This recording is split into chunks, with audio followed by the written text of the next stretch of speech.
But I think what is important, for people to realize, and I think this is a national project and it should be seen as such.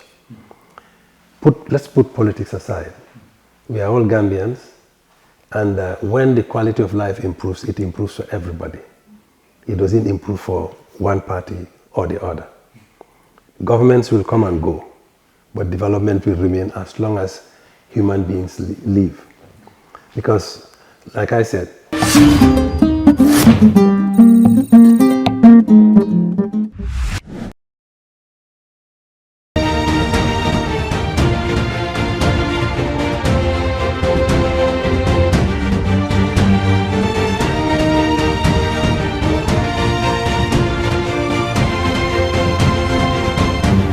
historically, we have been an entity for centuries.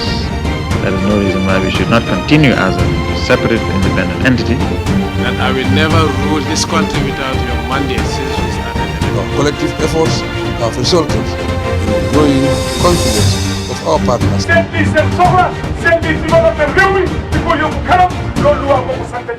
every individual would get what they want. Gambia and Senegal cannot afford to be at loggerheads. We are one family. Let us sit down and talk and resolve our problems within. We want to be part of your foreign policy. We do not want you to use us. We want to be free.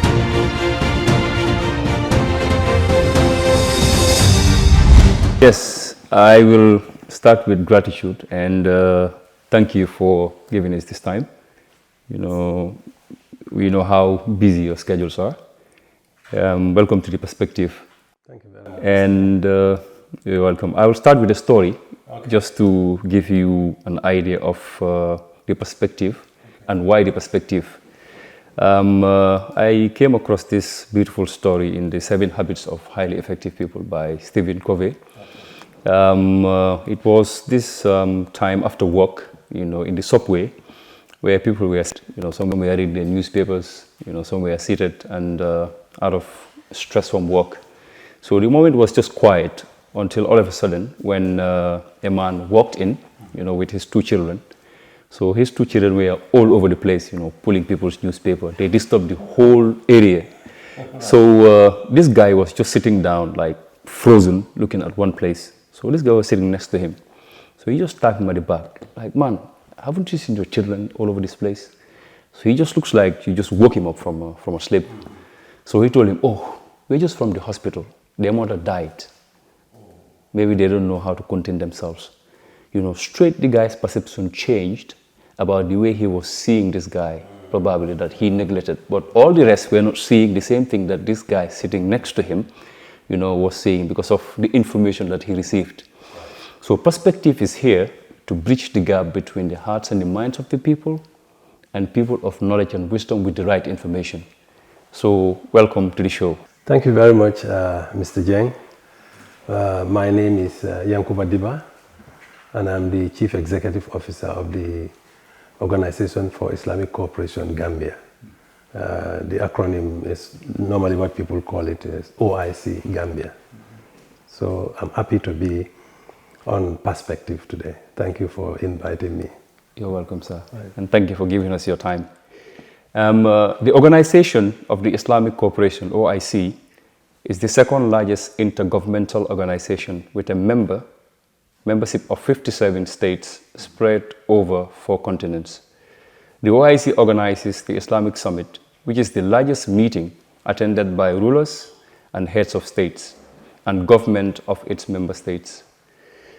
The Islamic Summit takes policy decisions and provides guidance on all issues pertaining to the realization of its objectives as provided for by the OIC Charter, and consider other issues of concern to the member states and the Ummah.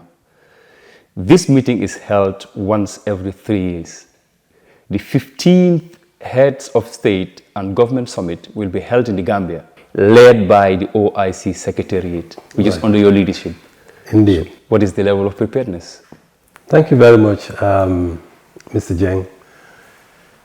Your introduction already underpins the magnitude of tasks that the Secretariat has. When the Secretariat was formed, we had some strategic objectives. And those were situated within the context of our country. We wanted to use the OIC to leverage development in the Gambia, like other countries did, like Senegal did. So hence we came up with 5 strategic objectives. One of them was really to raise, our main purpose is to raise the funding, to identify key areas, raise the finances, and then implement. So in doing so, we identified 5 strategic projects, one of which is the VVIP at the airport. The other one is the Battle Harding Highway. We also identified 50 kilometers of 20 urban roads. We also identified enhancement of both water and electricity. And we also identified a suitable hotel and a conference center. So as you can see, this interview currently is being held in a magnificent conference center, which is a $50 million edifice. And it's already been test run for the last 3-4 years. So we have accomplished that. It's a fit for purpose, and several high-profile meetings have been held here. And it has been judged also that the OIC summit could be held here. The VVIP, which is the first at the port of call at the Yundum International Airport, is also complete and is being run at the moment. But the Battle Harding Highway work is in progress, and the first part, which stretches from Yundum to Senegambia, should be completed before the summit. The hotel is behind schedule, but then we have plan B to ensure that we can accommodate the guests that are coming. The energy projects have also started off a little late, but the contracts have now been agreed, and the contractor for both water and electricity are mobilizing at the moment.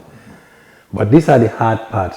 I call this the hard part of the state of preparedness.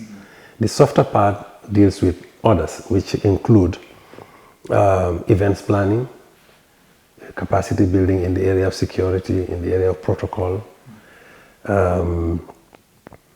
mobilizing resources to enhance media capability of the country to be able to report, and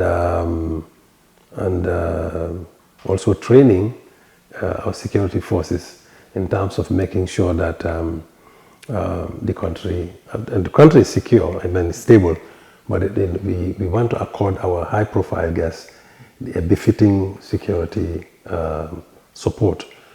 We are also collaborating with various agencies to make sure, as far as the health component is concerned, that we are also in a situation where we can take care of any emergencies.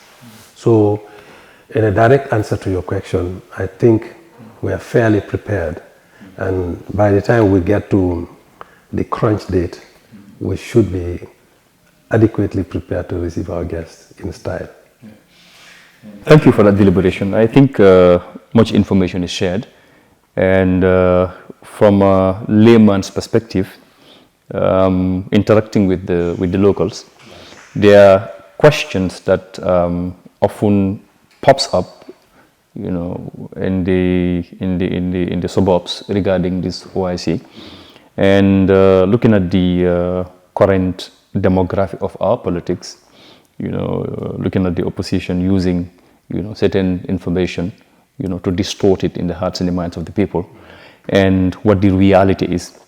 They are marrying the projects with the possibility of the summits being held, you know. So I would like you to clarify what is the relationship between the priority projects, which are connected to the summit.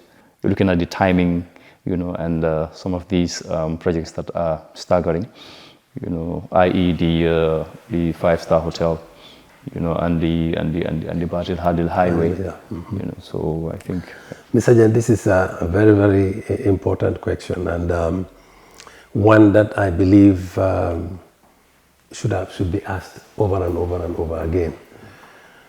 But I think what is important, for people to realize, and I think this is a national project and it should be seen as such. Let's put politics aside. We are all Gambians, and when the quality of life improves, it improves for everybody. It doesn't improve for one party or the other. Governments will come and go, but development will remain as long as human beings live.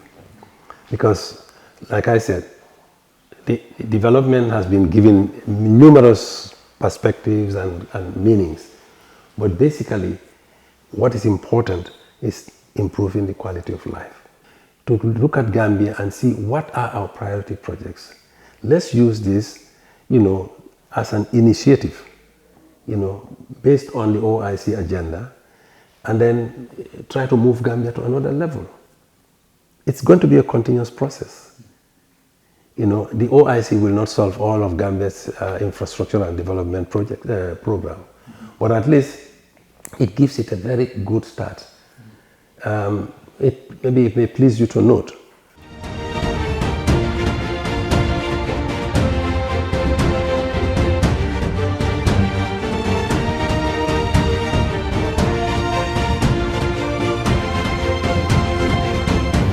Historically, we have been an entity for centuries. There is no reason why we should not continue as a separate, independent entity.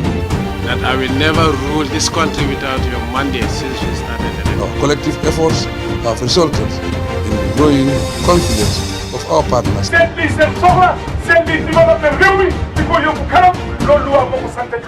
every individual would get what they want. Gambia and Senegal cannot afford to be at loggerheads. We live, we are one family. Let us sit down and talk and resolve our problems within. We want to be part of your foreign policy. We do not want you to use us. We want to be free.